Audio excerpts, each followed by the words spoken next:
Hello बच्चों, कैसे हो आप लोग। स्वागत है आपका आपके स्टडी क्लास में। और आज हम करेंगे class 10 chapter first chemical reactions and equations. इसका आज हम पार्ट 2 करेंगे। फर्स्ट हमने कर लिया है, ठीक है। तो शुरू करते हैं आज की वीडियो। आज हम करने वाले हैं डिस्प्लेसमेंट रिएक्शन, ठीक है। तो डिस्प्लेसमेंट रिएक्शन नाम से पता चल रहा है कि किसी चीज़ को डिस्प्लेस कर देना। अब इसमें होता क्या है, देखो। तो डिस्प्लेसमेंट रिएक्शन नाम से पता चल रहा है किसी चीज़ को डिस्प्लेस कर देना, है ना।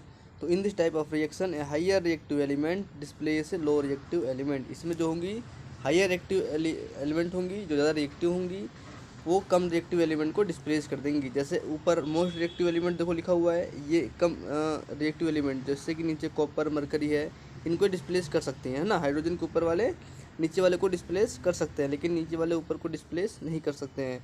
इस तरीके से आपको करना है और आपको ये याद कर लेनी है, तभी हम ये रिएक्शन कर सकते हैं, ठीक। आगे बढ़ें।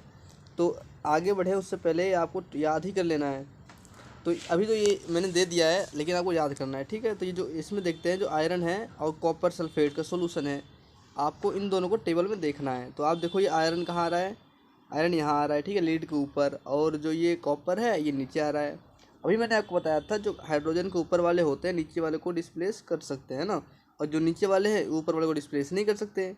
तो जो आयरन है इसने कॉपर को डिस्प्लेस कर दिया, और क्या बना लिया इसने, आयरन सल्फेट बना लिया ना इसने, और जबकि कॉपर को इसने बाहर निकाल दिया। इस तरीके से यहाँ पे आयरन ने कॉपर सल्फेट सॉल्यूशन से कॉपर को बाहर निकाल दिया और आयरन सल्फेट बन गया, ठीक है। नेक्स्ट एग्जांपल देखते हैं। जिंक प्लस कॉपर सल्फेट, और क्या बना रहा है, जिंक सल्फेट प्लस कॉपर। आप यहाँ देखोगे, जिंक ने कॉपर सल्फेट सॉल्यूशन से कॉपर को डिस्प्लेस कर दिया, और क्या बना दिया इसने, जिंक सल्फेट, और कॉपर को बाहर निकाल दिया।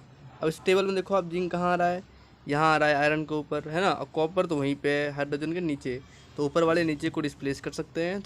तो ये ज़्यादा रिएक्टिव है जिंक, ठीक है। इसने कॉपर को बाहर निकाल दिया, और इसने इस तरीके से जिंक सल्फेट बना लिया और कॉपर को बाहर निकाल दिया।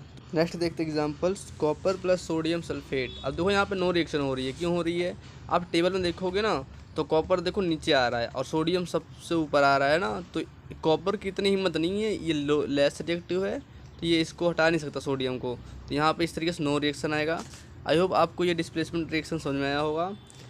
रिएक्टिविटी सीरीज आपको याद कर लेनी है, तभी आप ये कर पाओगे, नहीं तो नहीं कर पाओगे। तो बढ़ते हैं नेक्स्ट रिएक्शन की तरफ। हमारा नेक्स्ट रिएक्शन जो है वो है डबल डिस्प्लेसमेंट रिएक्शन। यहाँ भी देखिए, आप नाम से पता चल रहा है कि डबल डिस्प्लेसमेंट, मतलब एक डिस्प्लेस करेगा एक किसी को, तो दूसरा भी उसकी जगह ले लेगा, मतलब डिस्प्लेस कर देगा उसको। देखो इसमें क्या होता है, इन this type of reaction elements और आयंस इंटरचेंज दियर पोजीशन। क्या करेंगे, अपने पोजीशन को इंटरचेंज कर देंगे। एग्जांपल देखते हैं, जिस तरीके से बेरियम क्लोराइड और सोडियम सल्फेट है, और यहाँ पे बेरियम सल्फेट बन गया प्रोडक्ट में, और सोडियम क्लोराइड बन के यहाँ पे निकल गया।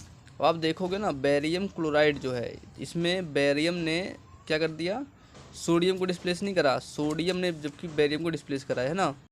इस तरीके से यहाँ पे बेरियम सल्फेट बन गया और यहाँ सोडियम क्लोराइड।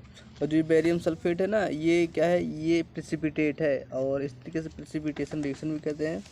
अब आप देखिए, यहाँ पे जो सोडियम है, यहाँ एक है, इस तरफ दो है, तो हम क्या करेंगे, इसको बैलेंस करेंगे। बैलेंस कैसे करेंगे, दो लगा देंगे, है ना। अब जैसे हम यहाँ दो लगाएंगे, तो यहाँ पे सोडियम भी तो दो हो गया, लेकिन क्लोरीन दो हो गया, तो यहाँ क्लोरीन पहले से दो है। इस तरीके से जो रिएक्शन है हमारी, ये बैलेंस हो गई है, ठीक है। अब बढ़ते हैं नेक्स्ट एग्जाम्पल की तरफ। यहाँ पे हमने लिया है potassium bromide plus barium iodide, ठीक है। इस तरीके से यहाँ पे डिस्प्लेसमेंट रिएक्शन हो रही है। इसने पोटेशियम ने बेरियम को डिस्प्लेस कर दिया है, तो क्या बन गया, पोटेशियम आयोडाइड। इसको बैलेंस करते हैं। यहाँ पे दो एक है, तो हम यहाँ दो लगा देंगे, और इस तरीके से यहाँ पोटेशियम दो हो गया, फिर हम यहाँ दो लगा देंगे। इस तरीके से यहाँ पे इक्वेशन बैलेंस हो गई है, और ये डबल डिस्प्लेसमेंट है, क्योंकि पोटेशियम ने क्या करा, बेरियम को डिस्प्लेस करा, फिर बेरियम ने पोटेशियम की जगह ले ली, और एक बन गया पोटेशियम ब्रोमाइड, ठीक। नेक्स्ट रिएक्शन हमारी ऑक्सीडेशन रिएक्शन है। इस रिएक्शन में क्या होता है, देखते हैं। If a substance gain oxygen during a reaction, it is said to be oxidised. अब देखो, कोई भी सब्सटेंस है, कोई भी एलिमेंट है, अगर वो क्या हो रहा है, ऑक्सीडाइज हो रहा है, अगर उसके पास ऑक्सीजन आ रहा है, तो उसे क्या बोलेंगे हम, वो जो है हमारा ऑक्सीडाइज हो गया, कोई भी एलिमेंट। अब इस यहाँ पर देखोगे ना आप, कॉपर अकेला है ना, इसको क्या मिल गया, यहाँ ऑक्सीजन मिल गया, तो कॉपर ऑक्साइड बना ली इसने, कहने का मतलब है। अब ये कॉपर ऑक्साइड हो गया है, इसने ऑक्सीजन ले लिया है, इसके पास ऑक्सीजन आ गया है, तो ये ऑक्सीडाइज हो गया है, इसे बोलेंगे ऑक्सीडेशन रिएक्शन। ठीक है, नेक्स्ट एग्जांपल देखते हैं। सोडियम है, सोडियम भी अकेला था देखो पहले, अब इसके पास क्या आ गया, ऑक्सीजन आ गया है ना। कोई भी अगर एलिमेंट गेन करेगा ऑक्सीजन को, वो क्या बन जाएगा, ऑक्सीडेशन उसका हो जाएगा। तो इस तरीके से यहाँ पे ऑक्सीडेशन हो गया है, सोडियम ने ऑक्सीजन से रिएक्शन करा और सोडियम ऑक्साइड बना ली। ठीक, इस तरीके से ये ऑक्सीडेशन रिएक्शन करेंगे। नेक्स्ट एग्जांपल देखते हैं, इसमें क्या होता है। कॉपर ऑक्साइड जो आपका है, ठीक है, कॉपर ऑक्साइड ने हाइड्रोजन से रिएक्शन करा। तो अब यहाँ पे आप देखने वाली बात यह है कि कॉपर के ऑक्साइड था, है ना, अब ये अकेला हो गया इस साइड, तो इसके पास ऑक्सीजन तो चला गया है ना। लेकिन हाइड्रोजन देखो, हाइड्रोजन ने यहाँ अकेला है, इसने यहाँ से क्या कर लिया, हाइड्रोजन गेन, ऑक्सीजन गेन कर लिया और ये ऑक्सीडाइज हो गया है। इस तरीके से हाइड्रोजन क्या बन गया, हाइड्रोजन ऑक्साइड बन गया और ये हो गया इसका ऑक्सीडेशन। तो इस तरीके से यहाँ पे हाइड्रोजन ने अपने आप को ऑक्सीडाइज कर लिया है। ऐसे रिएक्शन करने होते हैं, ऑक्सीडेशन देखना होता है। कहने मतलब है जिसमें ऑक्सीजन आ जाए जिसके पास, वो सब्सटेंस क्या हो जाएगा, ऑक्सीडाइज हो जाएगा। नेक्स्ट रिएक्शन देखते हैं, रिडक्शन। ठीक है, रिडक्शन में क्या होता है, if a substance losses oxygen, कोई भी उल्टा होता है, देखो ऑक्सीडेशन का यहाँ पे उल्टा है। अगर कोई भी सब्सटेंस अगर ऑक्सीजन को लूज़ कर देता है, ठीक है, लूज़ कर देता है, या तो हम बात कर लें हाइड्रोजन को गेन कर लेता है, उसे क्या बोलेंगे, वो रिडक्शन। अब ये वही वाला एग्जांपल ले लेते हैं। यहाँ भी देखो कॉपर ऑक्साइड है, कॉपर ऑक्साइड है, इस हाइड्रोजन है। अब कॉपर ऑक्साइड यहाँ अकेला हो गया, इसके पास से तो ऑक्सीजन चला गया, तो इसका क्या हो गया, रिडक्शन। मतलब कहने मतलब इसने लॉस कर दिया ना, कॉपर ऑक्साइड ने ऑक्सीजन लॉस कर दिया, कहाँ पे आ गया ये ऑक्साइड, उसने कॉपर बन गया है, तो इससे क्या बोलेंगे, रिडक्शन। मतलब कॉपर ऑक्साइड क्या हो गया, रेड्यूस हो गया है। इस तरीके से नेक्स्ट एग्जांपल देखते हैं। इसमें जिंक ऑक्साइड है ना, इसमें जिंक ऑक्साइड है और कार्बन अकेला है। अब यहाँ पे देखने वाली बात यह है कि जिंक ऑक्साइड प्रोडक्ट में यहाँ पे देखो जिंक बन गया है, कहने मतलब है जिंक ऑक्साइड से जिंक बन गया है, इसका क्या हो गया, रिडक्शन हो गया, क्योंकि इसके पास तो ऑक्सीजन है ही नहीं। लेकिन जैसे ही कार्बन को आप देखोगे, कार्बन यहाँ अकेला था, वहाँ पे क्या हो गया, कार्बन मोनोऑक्साइड बन गया, इसने क्या कर लिया, ऑक्सीजन को गेन कर लिया, तो ये क्या बन गया, कार्बन मोनोऑक्साइड। मतलब इसने आपको अपने आप को ऑक्सीडेशन कर लिया। तो ऐसे रिएक्शन जिसमें कोई भी एलिमेंट ऑक्सीजन को गेन करते हैं उसे बोलेंगे ऑक्सीडेशन, और जिसमें लॉस करेंगे उसे क्या बोलेंगे, हम रिडक्शन बोलेंगे। और ऐसे रिएक्शंस जिसमें दोनों हो रहे हों, ऑक्सीडेशन भी हो रहा हो, रिडक्शन भी हो रहा हो, उसे बोलेंगे रेडॉक्स रिएक्शन। रेडॉक्स, रिडक्शन और ऑक्सीडेशन। ठीक है, तो जिंक इस रिएक्शन आप देखोगे ना, और पीछे वाले में भी, दोनों में क्या हो रहा है, रेडॉक्स, रिडक्शन ऑक्सीडेशन दोनों हो रहा है। तो ये जो रिएक्शन है, कौन सी रिएक्शन है, रेडॉक्स रिएक्शन है। ठीक है, देन आफ्टर हम आगे बढ़ते हैं। आगे हमारा जो है वो है टॉपिक को कोरोजन है।